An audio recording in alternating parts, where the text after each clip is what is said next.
Hi, welcome to Silver Screen News with us, the Silver Screen Dudes.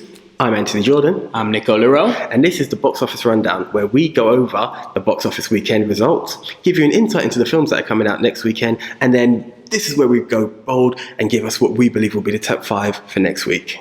That's right, AJ. So, the weekend results for this past weekend got no surprise. Our man James Bond from right here in London, UK, has come on with number 1. He smashed the British box office records here in the UK, and he's gone in at number 1 over on the other side of the Atlantic on Your Home Americans.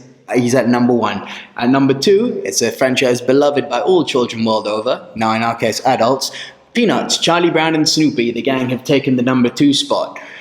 Mr. Matt Damon has finally been dethroned. Now this is an interesting one because he went 2 weeks at number 1. Then what was funny was it was the weekend before Halloween that Goosebumps took the number 1 spot. And then Halloween weekend, Martian reclaimed the number 1 spot for 2 weeks in a row. Martian went down to number 3 finally this weekend. So James Bond beats Jason Bourne. Now we know how that fight ends up. Touchy. I said it. Doesn't matter. England wins. Bridge of Spies, the dynamic duo of Spielberg and Tom Hanks, take the number 4 position, staying in the top 5, I think, for 3rd or 4th week in a row now. And Goosebumps still keeps the top 5, still stays in the top 5, coming in at number 5. Now, the movies coming out this week, we're going to start with The 33. AJ, why don't you take over for this one? Yes, that's the Chilean Miners film, fronted by, it's an all-star cast, but fronted by the one and only Mr. Antonio Banderas. Say it properly. Antonio Banderas. Say it properly. Antonio Banderas. He had me questioning myself there, yes. Yes, the Mr. Banderas. Mr. Banderas. Yeah. I think it's a really good movie. It's true to life, which, you know, based on a true story, could really be... Sometimes it's hard to tell how to take it, but I've seen the trailer to it, and it really touched me, actually. It gives you hope. It's a really touching movie. I can see big stuff from that one. Yeah, it's interesting because it's releasing in 2,400 screens across in the US. We'll talk about what our top 5 are going to be in a minute, but as well as... Banderas, you've also got Juliette Binoche in there, Bob Gunton, and nice to see Gabriel Byrne back on the silver screen. What up, silver screen reference? But I mean, it's recent, you know, this was back in 2010. Now, the trailer was really interesting. By the way, the link for the trailer is in our description, so you can go have a look for it there. But the trailer was really interesting. It had a good kind of combination of claustrophobia. I mean, for people who have got claustrophobia, it's going to be like the opposite of what The Walk did for people with vertigo. Like, I won't see that film. No heights for me here. But yeah, people who are claustrophobic, I think it's going to tap that inner fear that those people harbor.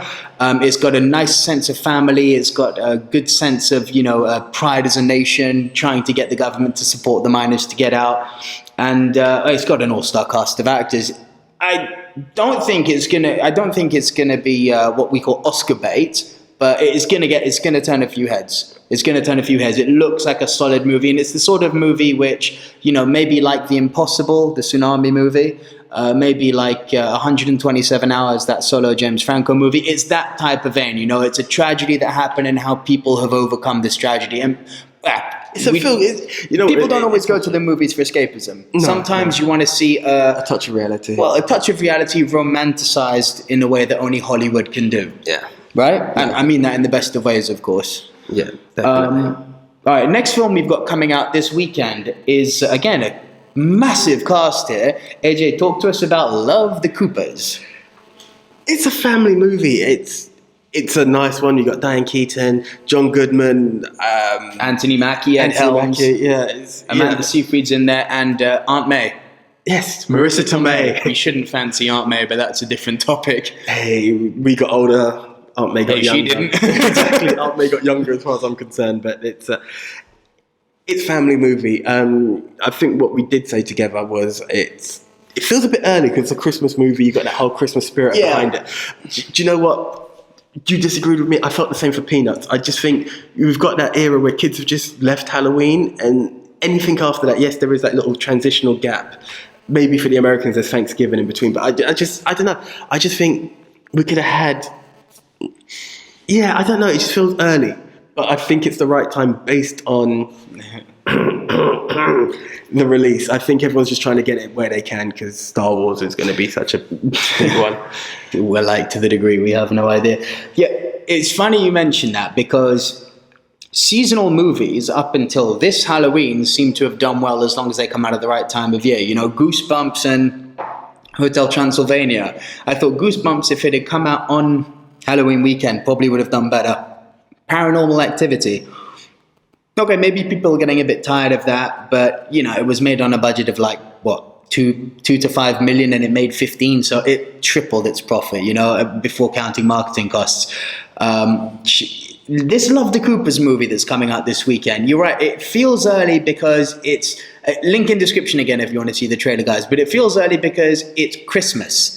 Now, I don't know what it's like for you guys over in the States or wherever you go, or wherever our viewers may be watching, but here in England, there's a kind of sick fetish with promoting Christmas way too early. But this is the thing. I think Halloween weekend's just gone. Stop throwing Christmas ideas at me, please. Exactly. I was on the high street and I'm seeing Santa already. I thought, yeah. Santa's returned from trick-or-treating. Exactly. You know, it's too early for a Christmas movie. More to the point, regarding the timing of the movie itself, you're right. I mean, you kind of have to release a Christmas movie now because okay, Tarantino's got The Hateful Eight coming out, that new Chris Hemsworth movie directed by Ron Howard, which I can't wait for, called In the Heart of the Seas, coming out in December. But there's no competing with Star Wars. We have a winner. I mean, even Tarantino and The Whale are not gonna. They're not. No, it's not happening. So you can argue that this movie's smart, but I think despite the fact that it knows it can't compete with Star Wars, let alone the other two movies, I think it's going to turn people off. I think people are going to look at this and first impulse is going to be, hang on, I don't want to see a Christmas movie in November. You know? I agree. You've got that Krampus movie coming out, which is like the anti-Santa horror, kind of Gremlins-esque horror movie coming out. But that's coming out at Christmas. And it's not going to beat Star Wars or even probably crack the top 3, but it's going to make $1. It will make money. I think it's too early, and more to the point, this trailer didn't really make me laugh. You got some epic comedians in there. I mean, Anthony Mackie can be funny when he wants. I mean, I know you liked Pain and Gain, and yeah, he was funny in that. Different story. Diane Keaton has her moments of comedy. Ed Helms made his career on being a comedian from The Office. Okay, I know Vacation, and John Goodman is a godfather of comedy. Yeah.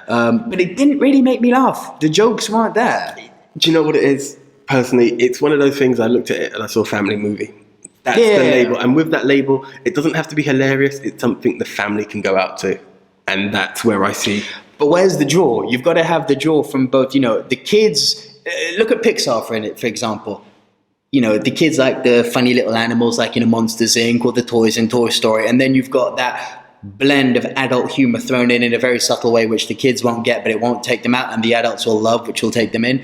I don't know where this movie, where it was going for, because I didn't see anything that would attract the kids other than it's Santa, but there wasn't really any yuck jokes in there. And for the adults, there was nothing there. For me, I mean, tell us, what did you guys think of the trailer? Let us know, but have you seen the trailer, or have a look at the trailer and then come back to it? My answer to that, the little girl, the granddaughter to Diane Keaton and John. I think she might be that winner of, you know, she's trouble. You could just see she's got that little mischief to her. She's got her key tagline there, and I think, you know, you hear it in the supermarket. I think she could be the winner there, that have the kids on her side. You know, it's something for the kids to enjoy. The parents are like, you've got that action from her, and then you've got a stellar cast. It's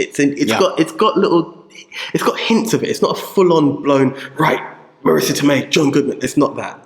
It's got this all-star cast on a very light level, and then it's got the slight bits of humor. It's just a family Christmas warm movie. It's not fantastic. It's just a warm movie. We think it's not fantastic. It doesn't have anything that attracts me. But again, remember, guys, this is the box office for your side of the world. If you're watching in the US, we're giving our predictions about your side of the world and our opinions about mostly American mainstream movies. You might be watching this thinking, these two British boys don't get comedy. I'll give you a throw out right now. America, listen up. We hate's a big word, but hate, you know who I'm saying, Will Ferrell. If you're watching, mate, respect. Credit to you for becoming a damn well-recognized, successful actor. You're not my cup of tea. Yeah, and that's not a British reference for going for a cup of tea, but yeah, no British pun intended, except you. No. Yeah, it's difficult. I don't like to bash anyone. He's done his craft. It's done that. Yeah, hey, but respect to anyone who makes a career. You know, but that form of comedy is not for me. It's not for me, and I know there's a lot of Americans who like it, and I'm sure there's a lot of British people who like it. It's not a British thing. It's an us thing. It's a silver screeners thing, and hey, that's the way it's going to go. And I know there's going to be people out there going, "What about Ron Burgundy in Anchorman?" My answer is, What about Ron Burgundy? What about him? Yeah. He wears too much burgundy suits. Look at James Bond, my man. Suits should be black. You're not funny. It's not the way. It's not the way. Talladega Nights. I'll kiss Ali G. It's like, really? Elf. I'll go bowling with Peter Dinklage. We're off topic. We're off topic. The fact of the matter is that the point I was getting at was that do you guys who are watching the show right now, do you like this type of comedy? Again, trailer link in description. Did the trailer make you laugh? What did you think of it? Basically, it's a Christmas movie. It's got an all-star cast. Now, the one saving grace it might have is that what's the bane of comic book movie trailers? Sorry, not comedy movie trailers. Sometimes they give away too much. Yeah. Like, you get all the jokes in the trailer. It might be that this film is fantastic and really funny. We're going to review it as soon as it comes out here in the UK. So catch our reviews every Tuesday and Thursday. You'll find the review in there for when we've done it. But for now, I'm selling the trailer. I'm not big on it. I think the biggest problem that I will have before we move on, it seems too early. It's not Christmas yet. But you're on a winning to nowhere there with... Yeah, exactly. Moving on. Moving on. Okay, so the third movie coming out this weekend, guys, is that one I know that you guys are going to like in the US because it's directed at you. You are the demographic for this. It's actually in the name. It's in the name. It is called My All-American. Now, going beyond the obvious reference to the name, this is a rags to riches, defying all odds, American football. Or football to you. Football to you guys. Anyway, NFL, college football rise to fame story. It's based on a true story. I'll be honest with you, I do not know about this story. Because we do not have very good NFL coverage here in the US. It's getting there. All right, it's getting there, but I can tell you this. I've got a friend called Bob Cowser. Bobby, if you're watching, what up, man? Look, I've got a friend called Bobby Cowser, and he's a big NFL fan. Now, I can tell you this. He's told me that having watched the NFL coverage a few times here in the UK, for an American, it's bad. I have no frame of reference for that, but that gives you an idea that even the coverage that's going on in the UK, we're not equipped to fully. We don't understand the game here. It's not our sport. It's not our sport. It's not for us. That's just the way it is. I'm sure. Talk to us about cricket, which we also don't get that. That's the truth. I'd sooner watch baseball than cricket. Not that I've seen it, but it's not our sport. Anyway. Right, moving on. So guys, the trailer links for all of these three movies are going to be in our description. Now we're going to give you our guess for what the top 5 movies are going to be this coming weekend. So, just to review, the last weekend, the top 5 were Spectre, Peanuts, the Peanuts movie, The Martian, Bridge of Spies, and Goosebumps. AJ, hit me up with your top 5 and get ready for us to seriously disagree. Except about the top one, I guess. I believe... Do you know what? I think the top 2 we're going to agree with. I believe it's not going to change. I believe Spectre and Peanuts are still going to hold first and second place. Lock in. We both agree on that. Yeah. This one, coincidentally, what I have written down is going to change. At first, I went for the 33. Mm-hmm. I've now actually gone for Love the Coopers. Now, despite what you said, really? Okay. And I'll tell you why I've gone for number 3, because of the element of family movie. Yes, it's too early for Christmas, and that nearly made me stick to my original decision, but it's a family movie. And that, I think, is just something for the entire family to go out for, and that's why I'll lock it in at number 3. Number 4, I'm going for the 33. All right. I think it's just something new, strong cast. It's a nice story. Not too far away from the actual real life story as well, which makes people want to have an insight. Well, we think, it looks like it, yeah. And I think that can do it. And it's got, as you said, it gives you the sentiment of claustrophobia. It gives you family feeling. It's got a lot to it, but it's for an older generation, and that's why I think it will lose to Love the Coopers. And in the final position, I think The Martian's going to still hold it. I think The Martian's still going to hold it. Nothing against Tom Hanks and Spielberg, top actor and director, but I think The Martian arguably the two best. Yeah. And I just believe, when you said that... when working together. When working together. I just think The Martian has held it through so long, and it's out of this world. So yeah, it's hard. It is. You can't just remove it just like that. It's doing a lot like what The Kingsman and what Gone Girl did. I mean, it just won't budge. Funnily enough, I don't overtly disagree with what you said this week, apart from one thing. My top 5.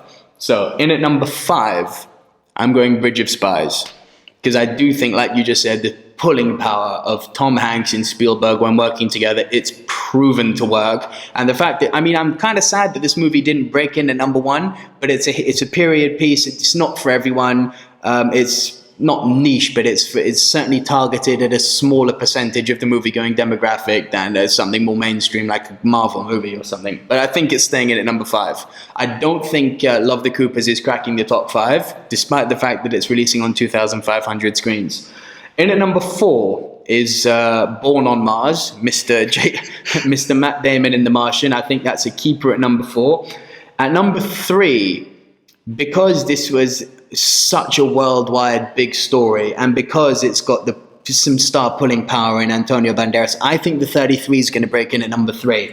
1 and 2 is a no-brainer, guys. Peanuts movie at number 2. Spectre, unless I'm going to be proven wrong by my fellow movie watchers over in the States. I'm pretty sure you guys also like James Bond. Based on this last weekend, it's locked in. It's locked in. Bond's staying at number 1. Even if you're not a Bond per se fan, which I don't actually know someone who's not a Bond fan, it's an action movie. It's an espionage movie. It's got so much to it. It's a winner. It's a winner. Yeah. So go over your top 5 again quickly. Right. Just run it down quick. Going down from 5. 5 up to 1. Just do it quick. The Martian, Love the Coopers, The 33, Peanuts, and Spectre. And mine are Bridge of Spies, The Martian, The 33, Peanuts, and Spectre. Guys, that's our box office show. What do you guys think? Absolutely. Comment What below. do you guys think? Let us know what your top 5 are. Let us know what you think of our top 5. And remember, you can catch the box office show every Monday. And then don't forget, if you're watching the box office show live, not live, but if you're watching the box office show right now, make sure you tune in later this evening every Monday for our main show, the Silver Screen News Show. Okay? You can also catch us on Facebook, where you can like us, follow us on Twitter, and hit us up on Instagram. That's the show, guys. Okay. For myself, Anthony Jordan. For myself, Nicola Rowe. See you next time.